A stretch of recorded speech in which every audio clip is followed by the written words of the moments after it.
Good morning and welcome to this event with Ascelia Pharma.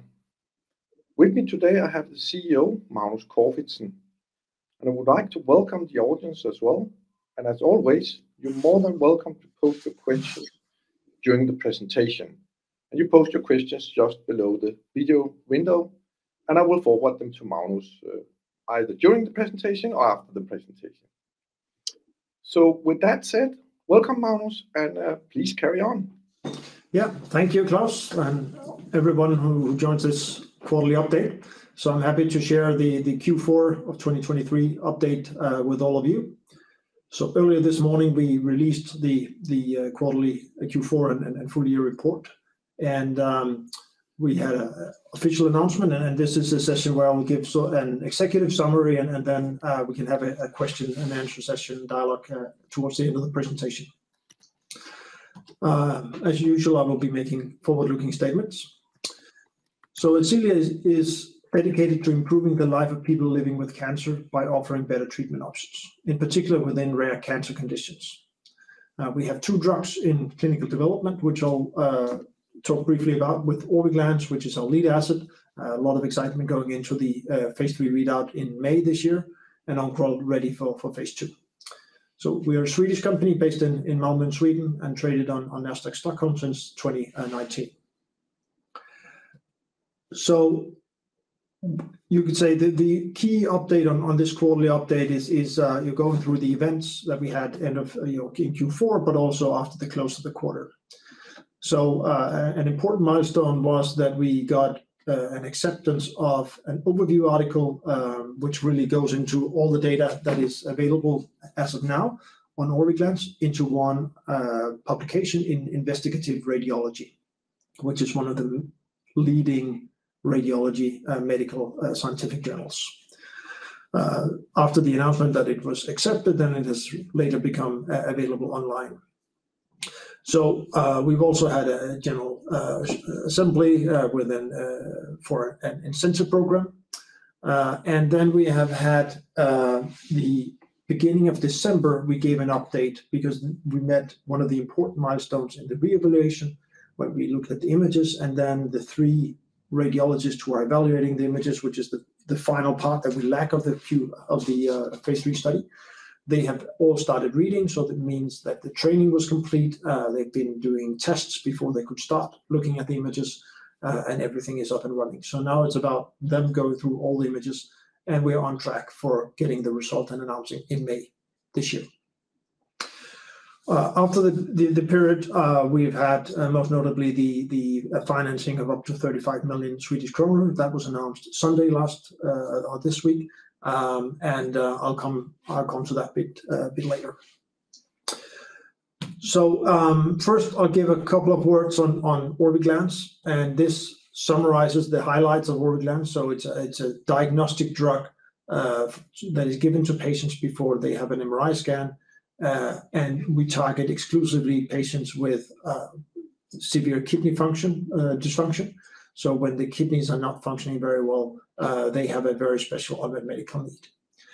That commercial opportunity translates into a global opportunity of $800 million addressable market, and we have a first-in-class product to target this. We're very optimistic about Orviglance, the potential of Orviglance, and that's based on the successful completion of 8 clinical studies to date that have all been reported. We have upscale manufacturing, so we can do commercial scale manufacturing and supply the market. And the key milestone ahead of us is the result from the phase 3 clinical study Sparkle. So what we have reported is that the common adverse events were consistent with what we've seen previously, which is a good profile. What we are looking for is the efficacy result, which is the result of the 3 radiologists who are looking at all the images and scoring them. And as mentioned, that's on track for May this year. So in reality, the outcome will be determined by whether they see better lesions, or they see the lesions in the liver in a better way than doing a scan without any contrast-enhancing drug. In one of our phase 2 studies with 20 patients, we have seen a statistically significant improvement by using Orviglance versus unenhanced. This phase 3 study is larger. There are some other minor differences, but this is a much larger patient population, and that gives us, from a statistical perspective, a very strong reason to be optimistic about a positive outcome.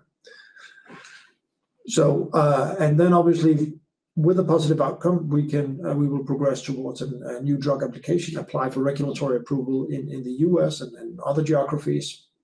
And then, as mentioned, the commercial opportunity is very substantial. As you can see here, the US is almost half the global market, which is, you could say, a priority number one for us. But other markets are also interesting, and a lot of patients are in need of Orviglance. So we look forward to advancing Orviglance towards commercialization and being available to these patients. On shifting gears a little bit, moving to a summary here on Oncoral. So Oncoral is based on irinotecan. So we take a very potent cancer treating molecule, put into tablets so we can dose the patient every day. By having daily doses, we believe we can improve both the efficacy and safety, which will obviously be of great benefit for people with serious cancer disease. That's also a major improvement compared to the usual way of using irinotecan in clinical practice today, where it's given in a very large dose every third week, which we think is not optimal, both in terms of side effects, but also in terms of efficacy. So we have completed 2 phase 1 studies with encouraging results, and we are planning for a phase 2 study where we will take Oncoral in combination with Lonsurf, which is a tablet-based anti-cancer drug, and we will aim to demonstrate that the combination of Lonsurf and irinotecan, our Oncoral, will be better than Lonsurf alone. What you can see to the left is an animal study which shows the synergistic effect between Lonsurf and irinotecan. It looks like it's significantly better than Lonsurf alone, and that's what we will aim to demonstrate in this phase 2 clinical study. We have a clinical collaboration with Taiho Oncology, where we're getting some advice and drug for free as support in the study, but obviously that's a super interesting opportunity for us as well. So moving to the financials and the outlook, as mentioned, we made an agreement with Pharma on Sunday, last Sunday, and we will be able to raise up to 35 million. The first tranche of 20 million has already been, you would say, executed. And then we have the option in the second quarter to call tranche 2, which is a loan of 50 million. We think this is a very attractive financing structure for Ascelia and shareholders. It's, the maximum dilution from this will be around 4%. So we are raising it on attractive terms and can really capitalize on this opportunity. It gives us a lot more strategic and financial freedom heading into the headline results and building the company from there. So we can also, the loan is due on May 20 next year, but we have the option to repay early without any penalties. So it's a very good structure, which I think is very well aligned to, you would say, the company and the shareholder structure. So in the quarterly report, we reported a net loss of 11 million in Q4. As you can see on the graphic to the right, this is where the effect of our reorganization and significant cost-cutting activities has had a massive impact. We also see that the large cost of running the global Sparkle study have gone away because we completed the phase, you would say, the patient enrollment, and now we're doing a reevaluation, which is a completely different cost level. So we continue to expect a much more modest cost level in 2024. So this is keeps us on track for having financial runway until Q2 2025. So I'd like to end up with this slide, really summarizing the opportunity and the value creation opportunities we have ahead. We have Oncoral, which is Orviglance, which is a first-in-class drug targeting an unmet medical need with orphan designation, $800 million addressable market with solid data from an extensive phase 1 and 2 program, and we are heading into phase 3 readout by May, and positive data will allow us to move forward in the registration towards commercialization. Very exciting on Oncoral. We are ready to start a phase 2 clinical study in gastric cancer, where we will combine with LungServe, as I mentioned. This is super exciting, but obviously we need to make sure that we have the funding to complete the study and start before we start that activity. So tremendously exciting year for Ascelia this year, and we're looking very much forward to everything that's going to happen this year. With that, I'd like to open up to any questions. Thanks a lot, Magnus, for a thorough presentation. Magnus, there's a question coming in here about expectations to market share, of course, for Orviglance in the US $800 market, which is equal to the total addressable market for your indication in US. And then you mentioned in your strategic update in autumn 2023 that you expect to you consider to go with a partner. Could you elaborate a little on is it the normal 25-30% you're looking into, or is it less or more? So 25% in terms of market share, or in terms of market share? Sorry, not growth, but market share.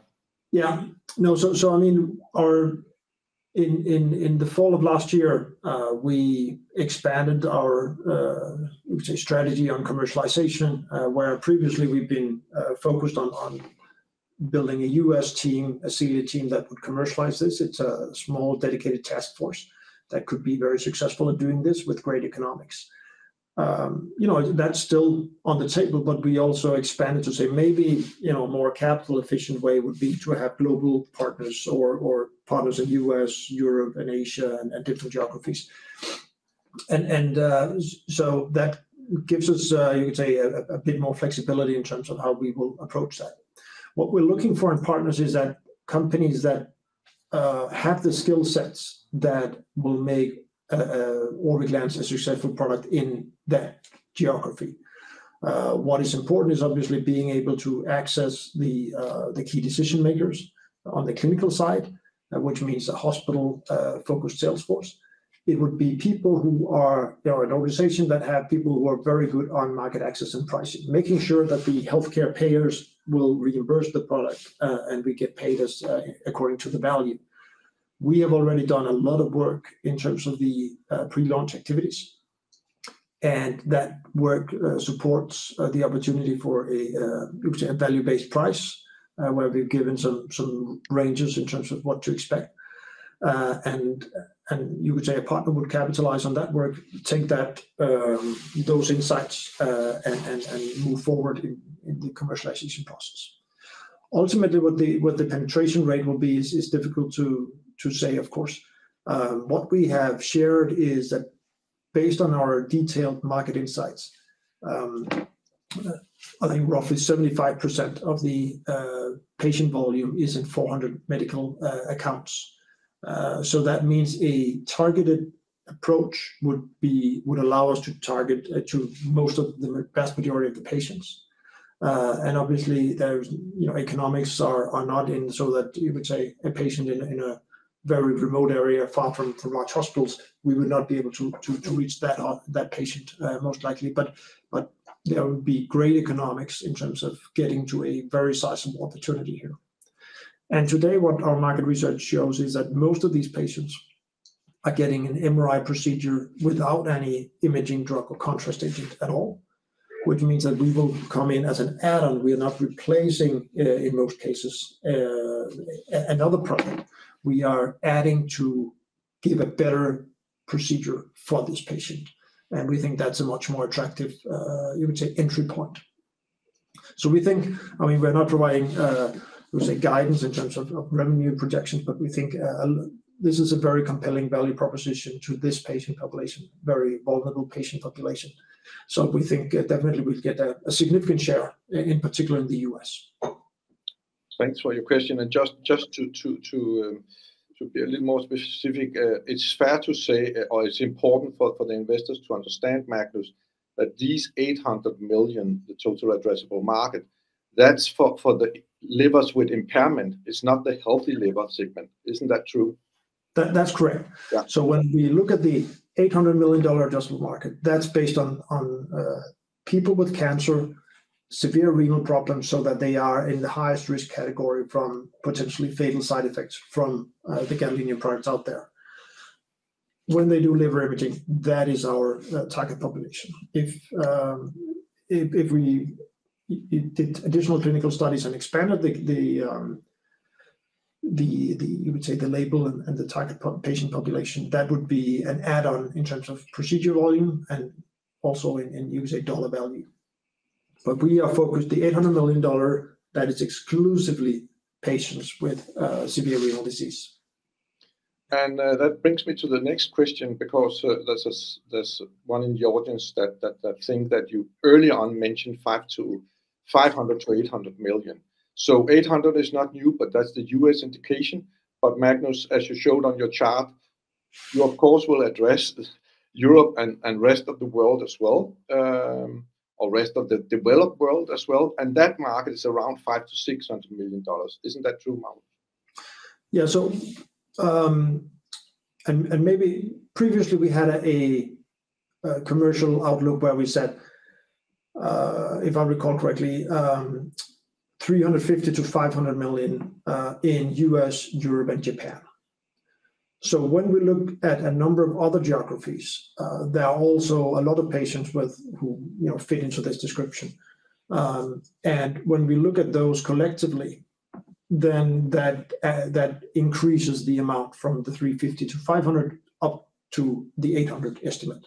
So our estimate has not really changed. We have, as we have progressed, we have continuously done additional market research to understand the pricing opportunity and the volume opportunity in each of those geographies. But so the increase is primarily driven by volume in rest of the world, and not just focusing on US, Europe, and Japan. The partners, you could say the commercialization has been throughout for Europe, Japan, and the rest of the world will be through partners. That you could say that's clear. US, we're looking at potentially a partnership, but it's if the right opportunity arises, it could also be a very attractive economically to develop on its own. So that's still on the table, so to speak. But we're exploring both venues. And you already hold an orphan drug designation. There's a question here from one in the audience. If you can still use this in the US market if you team up with a partner. Please update us what an orphan drug designation is and how you can use this, Magnus. Yeah. So an orphan drug designation is you would say a special category of drugs that is intended to be used in a small patient population, a so-called orphan condition. The legislation was put in place first in the US with the purpose of incentivizing biotech and pharmaceutical companies to develop therapies or treatments and diagnoses for rare diseases.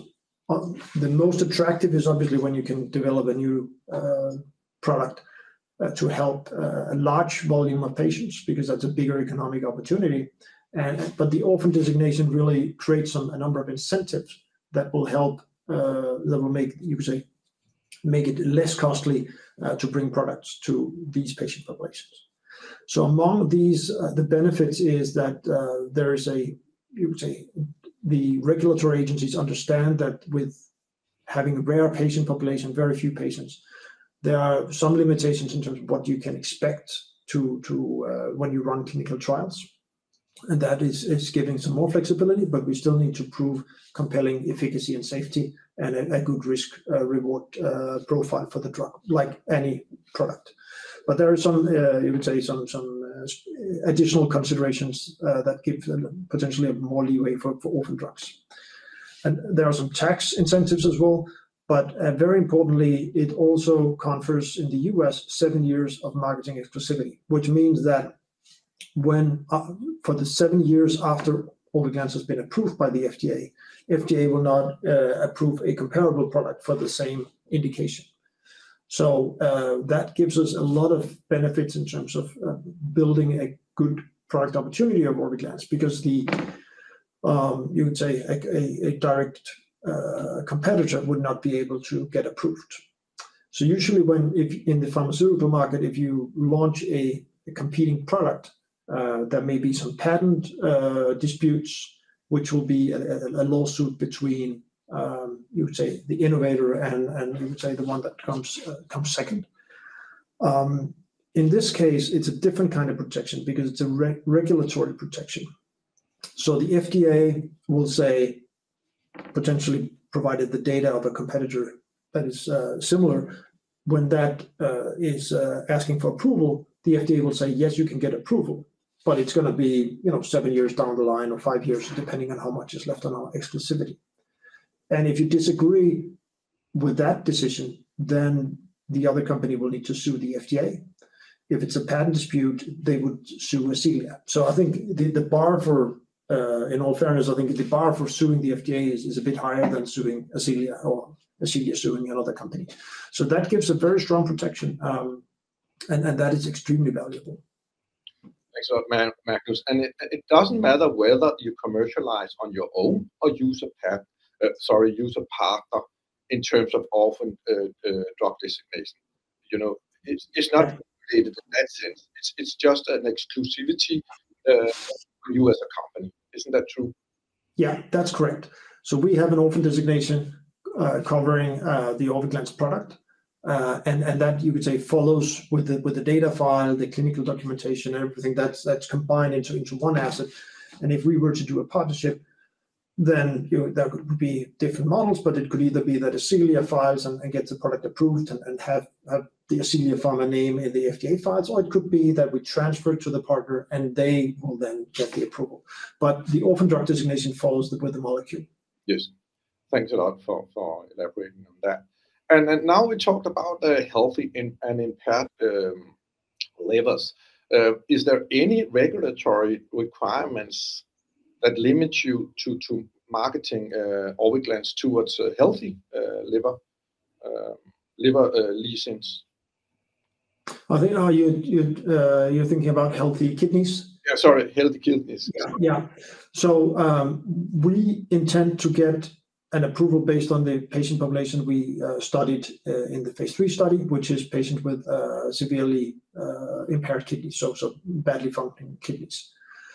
So, and that is our intended label, where we hope that you would say that the patients were consistent with our orphan designation, patients where use of gadolinium may be medically inadvisable or cannot be administered. So with that label, that approval from the FDA, that is the only patient population that we can and will market the product towards. If we want to go to other patient populations, that require new scientific data based on clinical trials or potentially other information, and then a new submission to expand the label. But if we go broad, that would not be consistent with the orphan drug designation and those benefits. So what we want to do is we see the highest need, a very significant unmet medical need for patients with severe renal disease. That is the orphan designation. That's where we want to get Orviglance approved and be brought to this patient population. So even though you have much better data results compared to the agent they use in healthy kidneys, like gadolinium, this is probably also a matter of the price difference between the two products. Magnus, isn't that true? Yeah, and I think in all fairness, I mean, we have limited data in direct head-to-head comparison. We had one study with 20 patients where when we did sort of a 3-reader evaluation, I think it's fair, what we concluded was it was comparable. Some of the scores for most of the readers, most of the scores were a bit higher, but not statistically significant. So we can't, I think, conclude that we are better. That would require a different kind of study to answer that question. But I think based on the data, we could say that we are, on the parameters we tested, we are at least comparable. Yes, that's fair to say. Thanks a lot. And well, let's jump into finances, and you mentioned your latest announcement where you secure finances through Pharma. There's a question here about your burn rate in Q4. Does that reflect the burn rate going forward, or are we going to a new level? Could you elaborate a little on that? Yeah, we have not. I mean, what we're seeing in Q4 is definitely that the decisions we made in August are starting to kick in significantly. We're also seeing the fact that the operational part of the Sparkle study has stopped because all patients have been enrolled. I think we're going to see something, you could say, along these lines in terms of 2024. Obviously, a new financial situation after positive data or with a partnership, things may look very different. But what we're planning now is to continue the work, diligent work in terms of getting the results by May, and then preparing the NDA submission. And I think this is the order of magnitude that we should expect to see. But obviously, depending on what happens, it could change. But we're planning for something along these lines for quarterly cost. Good. So that's fair to say that you don't include a commercialization in US and Europe in with the current balance sheet you hold after the financing. That's correct. We think that's not the best way to invest the capital of the company at this point in time. No, and that's really fair to say. And it's also fair to say, Magnus, that you haven't made any strategic changes in relation to Oncoral. It's still on hold, and I could imagine we later on this year will get a strategic update when and if you of course get a positive readout in May.